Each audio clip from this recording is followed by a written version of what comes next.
continuing on with my Clint Eastwood in 4K awesomeness, I have The Outlaw Josey Wales here from 1976, and Clint Eastwood's fifth full feature film as the director, adapting a book.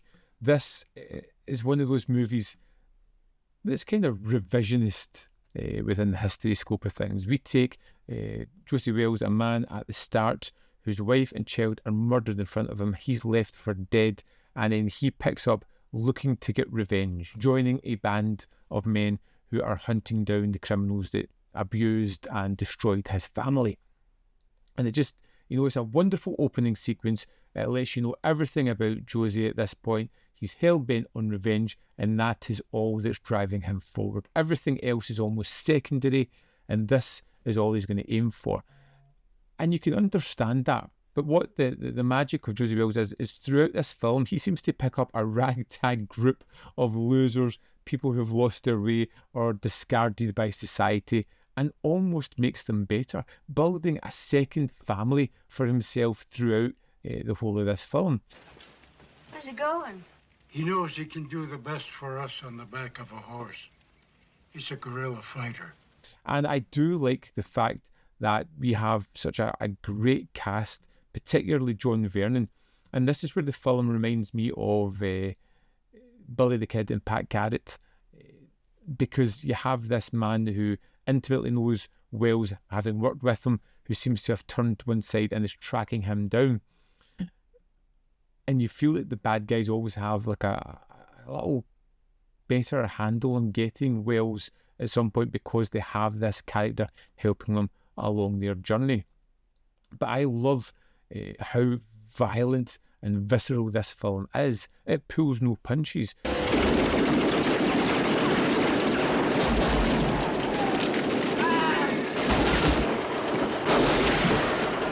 There's a sequence at the start with a machine gun which is just mowing down people and animals, and it's horrifically violent, and it comes as a shock. One of those ones that I always kind of forget at the start until it lands. We also get Sandra Locke here. We get Chief Dan George, who turns up in a terrific role, and there's this wonderful level of humour throughout this film that just alleviates some of the tension of what's going on, particularly between his character as Lone Watty, as they have this back and forth with sneaking up on each other, and every time it happens it just becomes funnier and funnier. But here in the nation they call us the civilized tribe. They call us civilized because we're easy to sneak up on.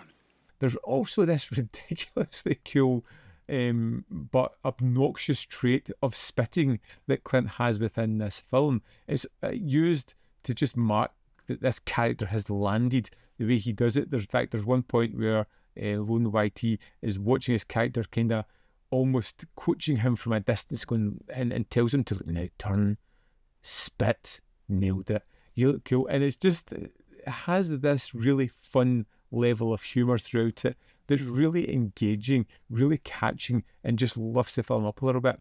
Now, spit.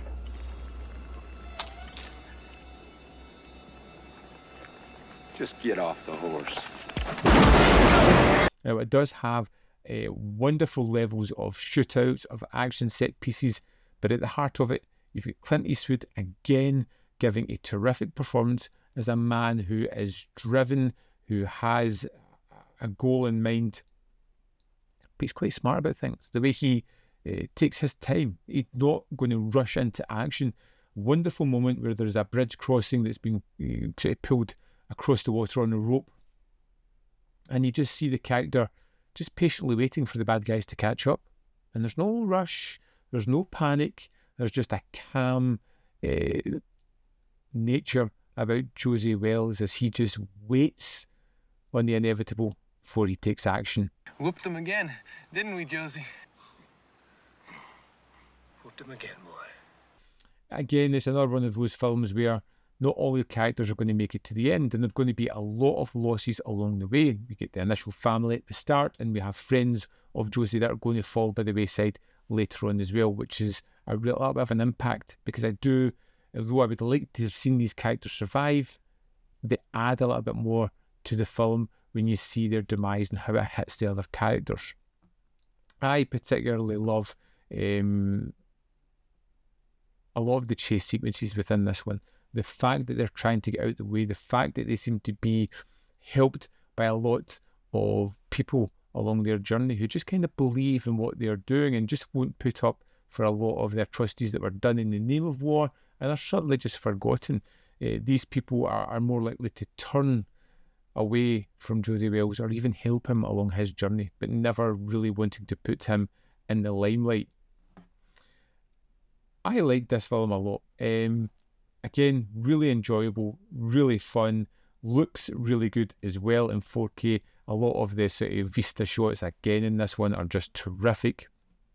The sound in this one was particularly noticeable. I kind of loved a lot of the motifs within the score, the reoccurring music. It just rounded off a wonderful trio of Clint Eastwood films that I cannot wait to revisit yet again. All three of them very different, very exceptionally well done, and the kind of things you really want to have in your collection. I'd love to know if you picked up this film or any of the other Clint Eastwood 4Ks that were released and your thoughts on them, particularly the transfers, because I thought they were great and I'd love to know your opinion as well. So let me know in the comment box below. As always, there's more content up here. You can see more of my stuff in the description box below, or links to Patreon, membership program, manvfilm.com, always in which you can support me. Thanks for watching, and I'll see you next time.